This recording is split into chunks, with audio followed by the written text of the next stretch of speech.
സംസ്ഥാനത്തെ higher secondary സ്കൂളുകളിൽ +1 ക്ലാസുകൾ ഇന്ന് ആരംഭിക്കും. 3,22,147 കുട്ടികളാണ് പ്രവേശനം നേടിയത്.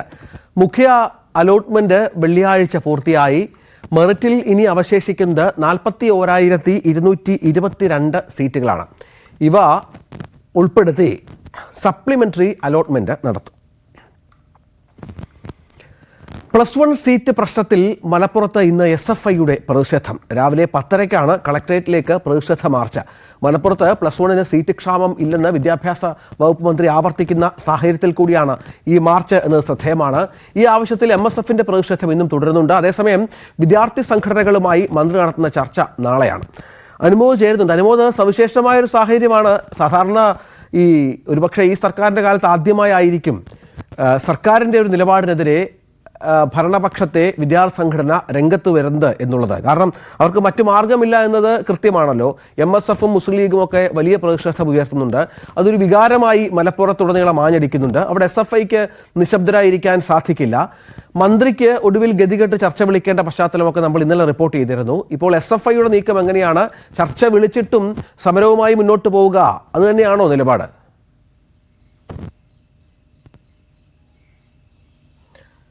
രഞ്ജിത്ത്, കഴിഞ്ഞ ദിവസം SFIയുടെ അഖിലേന്ത്യാ പ്രസിഡന്റ് VP സാനുവിന്റെ പ്രസ് മീറ്റിൽ അദ്ദേഹം പറഞ്ഞ ഒരു കാര്യം, SFIക്ക് ഇക്കാര്യത്തിൽ അധിക ബാച്ച് അനുവദിക്കണം എന്നത് തന്നെയാണ് ആവശ്യം. ഇക്കാര്യം മന്ത്രിയെ കണ്ട് കത്ത് നൽകിയിട്ടുണ്ട്. ഈ MSFും അതേപോലെ മറ്റ് സംഘടനകൾ ഉന്നയിക്കുന്നത്ര സീറ്റ് ക്ഷാമം ഇവിടെ ഇല്ലെങ്കിൽ പോലും 10,000-ഓളം കുട്ടികൾക്ക് പഠിക്കുവാൻ ഉപരിപഠനത്തിന് ആവശ്യമായ സംവിധാനം ഒരുക്കേണ്ടത് അത്യാവശ്യമാണ്. അതായത് വിദ്യാഭ്യാസ മന്ത്രി സഭയിൽ പറയുന്ന നിലപാടുമല്ല SFIക്ക് എന്ന് വ്യക്തമാക്കിയിരുന്നു. ഇതേ വിഷയത്തിൽ ഇപ്പോൾ SFI പരസ്യ പ്രതിഷേധത്തിലേക്ക് കടക്കുന്ന ഒരു സാഹചര്യമാണ് കാണുന്നത്. അതും വിദ്യാഭ്യാസ മന്ത്രി സഭയിൽ മലപ്പുറത്ത് സീറ്റ് ക്ഷാമമില്ല എന്ന് പ്രസ്താവിച്ച സാഹചര്യത്തിൽ കൂടിയാണ് ഇതിൻ്റെ ഒരു പ്രാധാന്യം. മലപ്പുറത്ത് 10:30-ക്കാണ് SFIയുടെ മാർച്ച് ഇന്ന് നിശ്ചയിച്ചിട്ടുള്ളത്. നമുക്കറിയാം, കഴിഞ്ഞ കുറേ ദിവസമായിട്ട് KSUവും MSFും വലിയ പ്രക്ഷോഭങ്ങളാണ് മലപ്പുറത്ത് നടത്തിക്കൊണ്ടിരിക്കുന്നത്. RDD ഓഫീസിലേക്ക് സ്ഥിരം MSF പ്രവർത്തകർ കടന്നു ചെല്ലുന്നുണ്ട്, ഓഫീസിന്റെ ഉപരോധം നടത്തുന്നുണ്ട്, നിരവധി പ്രവർത്തകർ അറസ്റ്റിലാണ്. തിരുവനന്തപുരത്തും വിദ്യാഭ്യാസ ഡയറക്ടർ ഓഫീസിലേക്കും MSF പ്രവർത്തകരുടെ സമരം നടന്നു. അത്തരത്തിൽ മലപ്പുറം ഈ ഒരു +1 സീറ്റ് വിഷയത്തിൽ വലിയ സമര പരമ്പരകളുടെ നടുവിൽ നിൽക്കുമ്പോഴാണ് SFIയുടെ ഈ ഒരു സമര പ്രഖ്യാപനം. അവരും ഈ ഒരു വിഷയത്തിൽ പ്രതിഷേധത്തിനിറങ്ങുന്നു. നമുക്കറിയാം, SFIക്ക് കഴിഞ്ഞ ഈ മാസം നടന്ന കാലിക്കറ്റ് സർവകലാശാല തെരഞ്ഞെടുപ്പിൽ നേരിട്ട തിരിച്ചടിയും തുടർച്ചയായിട്ടുണ്ടാകുന്ന ഈ ഒരു തിരിച്ചടികളും ഇതൊക്കെ തന്നെ SFIയെ ഇത്തരത്തിലൊരു സമരത്തിനിറങ്ങാൻ നിർബന്ധിതരാക്കി എന്ന് വേണം കരുതാൻ. രഞ്ജിത്ത് നേരത്തെ പറഞ്ഞതുപോലെ ഈ സർക്കാരിന്റെ കാലത്ത് ആദ്യമായിട്ടായിരിക്കും വിദ്യാഭ്യാസ നയങ്ങൾക്കെതിരെ, വിദ്യാഭ്യാസ വകുപ്പിനെതിരെ SFI ഒരു പ്രതിഷേധം സംഘടിപ്പിക്കുന്നത്. അത് നിലനിൽപ്പിന്റെ കൂടി അടിസ്ഥാനമാണെന്ന് നമുക്ക് നിസ്സംശയം പറയാം. കാരണം MSFും KSUവും ഉന്നയിക്കുന്ന ആവശ്യം അത് മലപ്പുറത്തിന്റെ ഒരു വികാരമായിട്ട്, മലപ്പുറത്തിന്റെ ഒരു ആവശ്യമായിട്ട് ജനങ്ങളെല്ലാം തന്നെ പങ്കുവെക്കുന്ന ഒരു ആശങ്ക കൂടിയാണ്. ആ വിഷയത്തിൽ ഇനി മാറി നിൽക്കുന്നത് നിലനിൽപ്പിന് ബുദ്ധിമുട്ടുണ്ടാക്കുന്ന സാഹചര്യം ഈ സ്കൂളുകളിലും കലാലയങ്ങളിലും ഉണ്ടാക്കുമെന്നൊരു തിരിച്ചറിവിന്റെ കൂടി അടിസ്ഥാനത്തിലാണ് SFIയുടെ ഇപ്പോഴത്തെ ഈ പ്രസ്താവന അല്ലെങ്കിൽ ഒരു നീക്കം എന്ന് വേണം കരുതാൻ. മാത്രമല്ല, ഇത് ഈ ഒരു സാഹചര്യത്തിൽ കൂടിയാണ് ഇപ്പോൾ വിദ്യാഭ്യാസ മന്ത്രി ഇതിന്റെ ചർച്ചയ്ക്ക് വിളിക്കുകയും ചെയ്തിരിക്കുന്നത്. എന്തുതന്നെയാണെങ്കിലും മലപ്പുറത്ത് അധിക ബാച്ച് അനുവദിക്കുക എന്ന ആവശ്യം ഇപ്പോൾ എല്ലാ വിദ്യാർത്ഥി സംഘടനകളും ഒരേ ശബ്ദത്തിൽ ആവശ്യപ്പെടുന്ന സാഹചര്യം.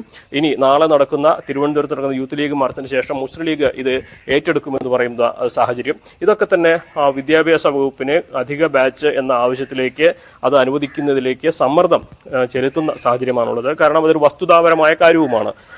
ഈ എണ്ണം എന്നുള്ളത് ഏകദേശം 10,000-ഓളം കുട്ടികൾക്ക് എങ്ങനെ ഏത് കണക്കിൽ നോക്കിയാലും ഇവിടെ ഉപരിപഠനത്തിന് +1 സീറ്റ് കിട്ടാത്ത ഒരു സാഹചര്യം ഉണ്ടായിരിക്കും. സ്വാഭാവികമായിട്ടും വിദ്യാഭ്യാസ മന്ത്രി നൽകിയ കണക്കുകൾ ഒരു തരത്തിലും പൊരുത്തപ്പെടാനാകില്ല എന്ന് എല്ലാ വിദ്യാർത്ഥി സംഘടനകളും ഒരേ സ്വരത്തിൽ ആവശ്യപ്പെടുമ്പോൾ ഇതിൽ വിട്ടുവീഴ്ചകൾ ചെയ്യേണ്ട സാഹചര്യം വരും. ആ ഒരു ഘട്ടത്തിൽ SFIയുടെ സാന്നിധ്യം ഈ പ്രതിഷേധ രംഗത്ത് ഉണ്ടായില്ലെങ്കിൽ അത് സ്വാഭാവികമായിട്ട് SFIയെ സംബന്ധിച്ച് ഭാവിയിൽ വലിയ തിരിച്ചടി ഉണ്ടാക്കുന്ന സാഹചര്യം ഉണ്ടാക്കും. അപ്പോൾ അതെല്ലാം മുന്നിൽ കണ്ടുകൊണ്ട് തന്നെയാണ് SFIയുടെ ഇന്നത്തെ ഒരു വിദ്യാർത്ഥി സമരം, ഒരു കളക്ടറേറ്റിലേക്ക് ഒരു പ്രതിഷേധം സംഘടിപ്പിച്ചിരിക്കുന്നത്. രാവിലെ 10:30-യോടെയാണ് ഇത് നടക്കുക. ജില്ലാ നേതാക്കളായിരിക്കും ഇതിൽ പങ്കെടുക്കുക എന്ന വിവരമാണ് നമുക്ക് ലഭിച്ചിരിക്കുന്നത്. അതേസമയം MSFന്റെ പ്രതിഷേധം തുടർച്ചയായ 4-ാം ദിവസവും തുടരുന്ന സാഹചര്യമുണ്ട്. RDD ഓഫീസിലേക്ക് ഇന്നും MSF പ്രവർത്തകർ ഉപരോധം സംഘടിപ്പിക്കാനുള്ള സാധ്യത കാണുന്നുണ്ട്. അതുകൊണ്ട് തന്നെ മലപ്പുറം ഈ ഒരു +1 സീറ്റ് വിഷയത്തിൽ വലിയ പ്രതിഷേധങ്ങൾക്ക് നടുവിലാണ് ഇപ്പോൾ ഉള്ളത്. രഞ്ജിത്ത്, അനുമോദ്, മലപ്പുറത്തെ മറ്റൊരു സവിശേഷ സാഹചര്യം, കഴിഞ്ഞ ദിവസം കോഴിക്കോട്ട് മുഖ്യമന്ത്രി വലിയൊരു വിമർശനം ലീഗിനെതിരെ നടത്തിയിരുന്നു. കാരണം ഇത് CPM-ന്റെ മാറിയ കാലത്തെ പുതിയ സ്ട്രാറ്റജിയായി കാണുന്നു എന്നാണ് വിലയിരുത്തപ്പെടുന്നത്. കാരണം ലീഗിനെ ചേർത്ത് നിർത്താൻ ശ്രമിച്ചിരുന്ന തെരഞ്ഞെടുപ്പിന് മുൻപ് അവർ തയ്യാറാകാതിരുന്നപ്പോൾ, ആ ശ്രമം വിജയിക്കാതിരുന്നപ്പോൾ ഇപ്പോൾ ലീഗിനെ ഡയറക്റ്റ് അറ്റാക്ക് ചെയ്യുക. SNDP-യുമായി ബന്ധപ്പെട്ടും ഈ ആക്രമണമുണ്ട്. അവിടെ ഈ ഇന്നലെ ലീഗിന്റെ വളരെ ശക്തമായ ചന്ദ്രികയിലൂടെയുള്ള മറുപടി നമ്മൾ കണ്ടതാണ്. മുഖ്യമന്ത്രി സ്വന്തം മുഖം നോക്കണം, ലീഗിനെ അല്ല പഠിപ്പിക്കാൻ വരേണ്ടത് എന്നൊക്കെ ഉള്ള ശക്തമായ വിമർശനം ലീഗിന്റെ ഭാഗത്തുനിന്നുണ്ടാക്കുന്നു. അത് മലപ്പുറത്തെ രാഷ്ട്രീയ സാഹചര്യത്തെ അപ്പാടെ മാറ്റുന്നൊരു പശ്ചാത്തലമില്ലേ? ഇപ്പോൾ പ്ലസ് വൺ വിഷയവുമായി ബന്ധപ്പെട്ട സമരം ലീഗ് ശക്തമായി കൊണ്ടുപോകുന്നു. ഇനിയും മുഖ്യമന്ത്രിക്കും CPM-നുമെതിരെയൊക്കെ വരും ദിവസങ്ങളിലും ശക്തമായ പ്രത്യാക്രമണം ഉണ്ടാകും. അതായത് തെരഞ്ഞെടുപ്പിന് മുൻപുണ്ടായിരുന്ന ഒരു സൗഹൃദ അന്തരീക്ഷം മാറിയിട്ട് വീണ്ടും മലപ്പുറം രാഷ്ട്രീയം ലീഗ് വേഴ്സസ് CPM എന്ന നിലയിലേക്ക് മാറുന്ന സാഹചര്യമല്ലേ?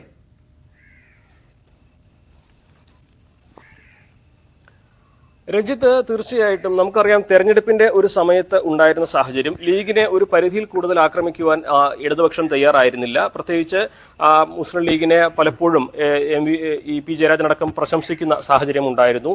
അത്തരത്തിൽ ഒരു ക്ഷണം എന്ന തരത്തിലായിരുന്നു ഇവരുടെ എല്ലാം ഈ നയസമീപനങ്ങളെ കണ്ടിരുന്നത്. എന്നാൽ തെരഞ്ഞെടുപ്പിൽ ലീഗിനുണ്ടായ വലിയ നേട്ടം, അതായത് വലിയ നേട്ടം എന്ന് വെച്ചാൽ പൊന്നാനിയിലും മലപ്പുറത്തും അവർ നേടിയ വലിയ ഭൂരിപക്ഷം, അത് ലീഗിനെ സംബന്ധിച്ച് നൽകുന്നത് വലിയ ആത്മവിശ്വാസമാണ്. ഒരുപാട് പ്രതിസന്ധികൾക്കിടയിൽ, അതായത് സമസ്തയുടെ പിന്തുണ കുറയും, മറ്റ് പല പ്രശ്നങ്ങൾ ഉയർത്തി കാണിച്ചുകൊണ്ട് ഇടതുപക്ഷം നടത്തുന്ന ആ ഒരു പ്രചരണങ്ങൾ എത്രമാത്രം ഫലം കാണുന്ന ആശങ്കയിലായിരുന്നു. പക്ഷെ അതിനൊക്കെ അതിജീവിച്ചുകൊണ്ട് വലിയ ഭൂരിപക്ഷത്തിലാണ് ലീഗിന്റെ വിജയം. ഇത് സ്വാഭാവികമായിട്ടും ലീഗിനെ സംബന്ധിച്ച് വലിയ ആത്മവിശ്വാസം നൽകുന്നുണ്ട്. അതേ സാഹചര്യത്തിൽ തന്നെയാണ് ഈ ഇടതുപക്ഷത്തിന്റെ ഇപ്പോഴത്തെ പിണറായി വിജയൻ നടത്തിയ ഈ ഒരു വിമർശനത്തെ കാണേണ്ടത്. കഴിഞ്ഞ ദിവസം PMS സലാം തുറന്നടിച്ചത് ഇടതുപക്ഷത്തിന്റെ മുഖം ശ്രദ്ധിച്ചിട്ട് വേണം ലീഗിനെ പറ്റി കുറ്റം പറയുവാൻ. പോരാളി ഷാജി മുതൽ യെച്ചൂരി വരെ ഈ തോൽവിയുടെ കാരണക്കാരൻ പിണറായി വിജയനാണെന്ന് പറയുമ്പോൾ പിണറായി വിജയൻ അതിന്റെ നിരാശ തീർക്കുകയാണ് ലീഗിന്റെ മേക്കെട്ട് കയറാൻ ശ്രമിച്ചുകൊണ്ട് എന്നാണ് പറയുന്നത്. അതായത് പിണറായി വിജയനെതിരെ ഇത്രയും നിശ്ചിതമായ ഭാഷയിൽ, രൂക്ഷമായ ഭാഷയിൽ ലീഗിന്റെ ഒരു പ്രതികരണം ഇതിന് ഉണ്ടായിട്ടില്ല. അത്രമാത്രം കടുത്ത നിലപാട് തന്നെയാണ് ലീഗിന് ഇതിലെടുക്കുന്നത്. അപ്പോൾ ഇനിയുള്ള സമരങ്ങളിലും ഇനിയുള്ള പ്രതിഷേധങ്ങളിലും ഒക്കെ അതിന്റെ ഒരു പ്രതിഫലനം കാണുകയും ചെയ്യും.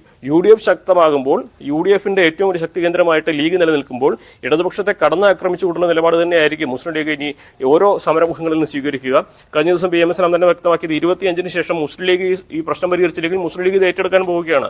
അപ്പോൾ ഈ കാണുന്ന സമരമൊന്നും ആയിരിക്കില്ല. വിദ്യാഭ്യാസ മന്ത്രിക്കും മുഖ്യമന്ത്രിക്കും ഒക്കെ ഒരു പക്ഷേ റോഡിലിറങ്ങാൻ പോലും കഴിയുന്ന സാഹചര്യം വരുന്ന സൂചനകളാണ് മുസ്ലിം ലീഗിന്റെ ഭാഗത്തുനിന്ന് ഉണ്ടാകുന്നത്. അപ്പോൾ ഈ പിണറായിയുടെ വിമർശനം ഒരു വശത്ത് നിൽക്കെ അതിനെ ശക്തമായ ഭാഷയിൽ തിരിച്ചടിച്ചുകൊണ്ട് സർക്കാരിന്റെ നയങ്ങൾക്കെതിരെ ശക്തമായ പോരാട്ടം നടത്തി ഇനി ലീഗ് അവരുടെ ആധിപത്യമുള്ള മേഖലകളിൽ ഇടതുപക്ഷത്തിനെ കടന്നാക്രമിക്കാൻ പോകുന്ന തരത്തിലേക്കാണ് കാര്യങ്ങൾ വരുന്നത്. സ്വാഭാവികമായിട്ടും മലപ്പുറത്ത് ഇത് വലിയ ഇമ്പാക്ട് ഉണ്ടാക്കും. ഈ ഒരു സമരങ്ങളൊക്കെ തന്നെ ഇടതുപക്ഷത്തിന് തലവേദനയാകുമെന്ന കാര്യത്തിൽ സംശയമൊന്നും വേണ്ട. രഞ്ജിത്ത്, ഏതായാലും